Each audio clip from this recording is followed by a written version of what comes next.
Gerson Amorim de Souza, ele mora em Camaçari, na Bahia.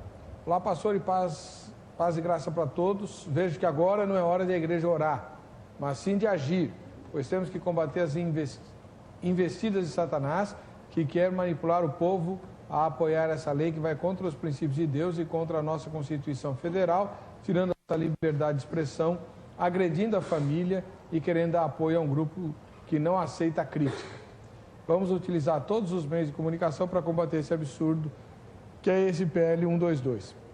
Vamos combater o bom combate. Abraço, Deus abençoe a todos. O L... Epa. O que aconteceu aqui? Esse negócio de computador aqui não é comigo, viu? Eu devo ter algum problema genético. O Wellington Abreu, de Casemiro de Abreu.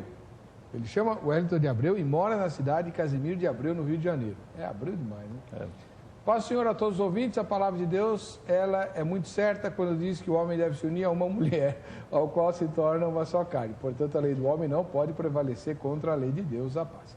Bom, doutora Janaína, por exemplo, o Wellington, do jeito que ele fala aqui, está dando a impressão que o projeto 122 vai obrigar a gente a se casar homem com homem e mulher com mulher, não é bem isso, né? Não é nada disso, na verdade. Então tá.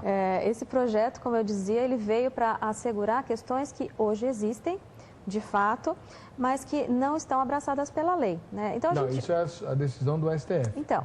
Não, mas o PL 122 é outra coisa. De forma nenhuma. De forma nenhuma. Ele diz que nós devemos nos associar ou nos relacionar com uma pessoa de um mesmo sexo. De forma nenhuma isso. Isso só vai acontecer por livre e espontânea vontade. Isso não vai ter uma obrigação legal de fazer isso. Assim esperamos, né? Agora, pelo projeto, doutora, ninguém vai poder censurar ou manifestar discordância de um comportamento homossexual. Do ponto de vista jurídico, seria equiparar, por exemplo, se eu demonstrar publicamente que não gosto da presença de pessoas da raça negra, eu sou punido. Sim. Né? Vai ser a mesma coisa? Eu creio num grau um pouco mais acentuado, eu diria. Sério? Eu diria que sim. A ideia era manter, na realidade, a mesma questão do preconceito racial, né? Mas eu acho que isso tende a ficar um pouco mais apimentado, um pouco mais acentuado. Hoje, se você se refere a uma pessoa afrodescendente, se você olha torto, se você agride, se você a chama de nomes pejorativos, você vai ser processado, né?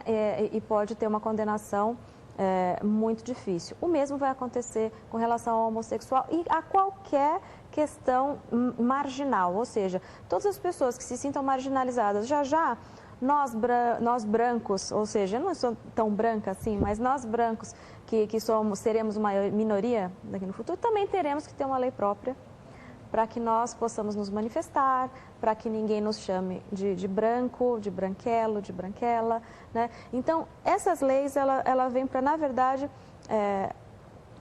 fechar essas questões raciais, a questão comportamental. Então, é só para tirar as questões marginais.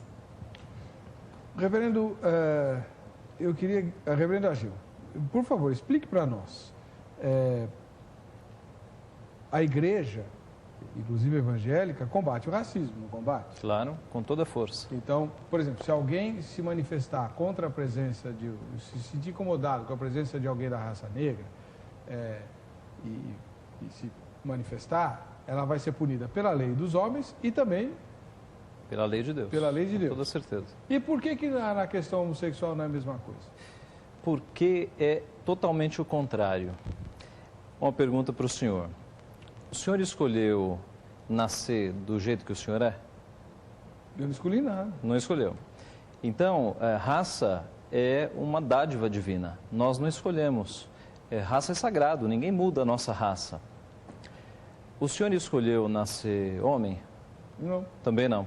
Sexo, gênero, também é uma dádiva divina, é sagrado. Então, mexer com raça, trocar raça, é atentar contra algo que Deus nos deu. Mexer contra o sexo, contra o gênero, é igualmente atentar contra algo que Deus nos deu, contra uma dádiva divina. Então, a maior jogada do movimento homossexual foi tentar incluir na lei de racismo o homossexualismo. Mas se a gente analisar, é justamente o contrário. Porque raça não se escolhe, é sagrado, é dádiva. Agora, trocar sexo pode, então. Da mesma forma como você agride o sagrado tentando trocar raça, e nem dá, mas criticando uma raça, você agride aquilo que Deus nos deu, que é a sexualidade, que é o gênero masculino ou feminino, tentando trocar.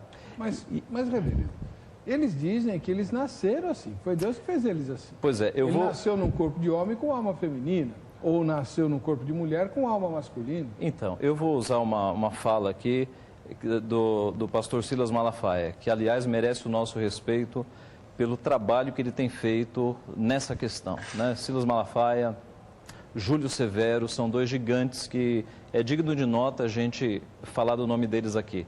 O pastor Silas fala com embasamento científico de que não existe ordem cromossômica que diferencie um homem heterossexual de um homem homossexual.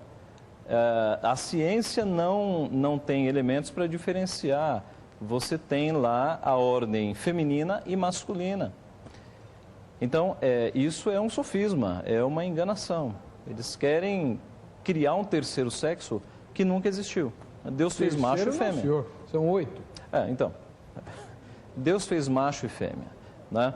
Quando nós batemos, não no homossexual, mas no homossexualismo, é nessa linha, é uma deturpação do que Deus fez. E eu diria, pastor, que não é apenas um pecado de pouca monta o homossexualismo.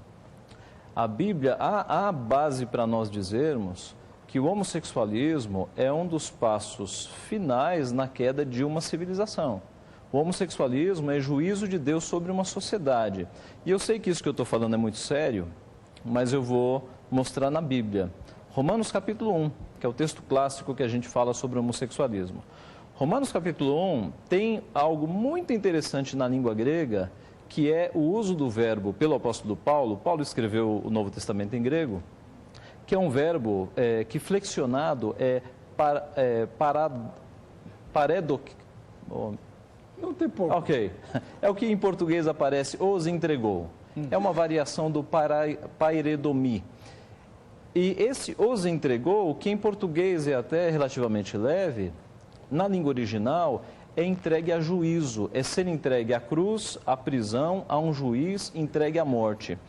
E em Romanos 1 aparecem 3 vezes essa expressão, e o verbo forte lá no original. Aparece no verso 24, por isso Deus entregou tais homens à imundícia. Aparece no verso 26, por causa disso os entregou Deus a paixões infames. E aparece no 28, e por haverem desprezado o conhecimento de Deus, o próprio Deus os entregou a uma disposição mental reprovável.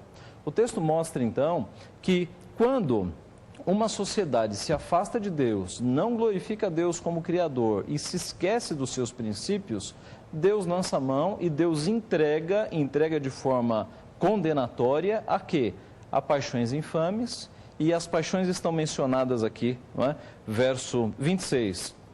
Porque até as mulheres mudaram o modo natural de suas relações íntimas por outro, contrário à natureza. Homossexualismo feminino. Depois, semelhantemente, os homens também, deixando o contato natural da mulher, se inflamaram mutuamente em sua sensualidade, cometendo torpeza, homens com homens, e recebendo em si mesmos a merecida punição do seu erro.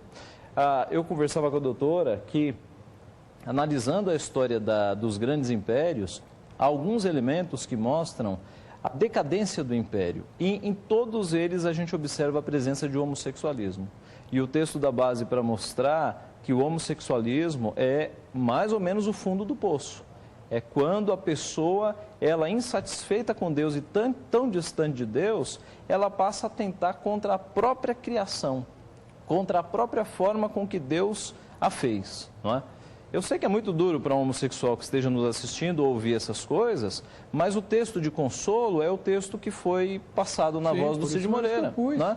Lá em 1 Coríntios 6, porque tais fostes alguns de vós. Alguns coríntios, e Corinto era uma cidade moral, né? Havia até um verbo na época que era o corintizar, era praticar imoralidade.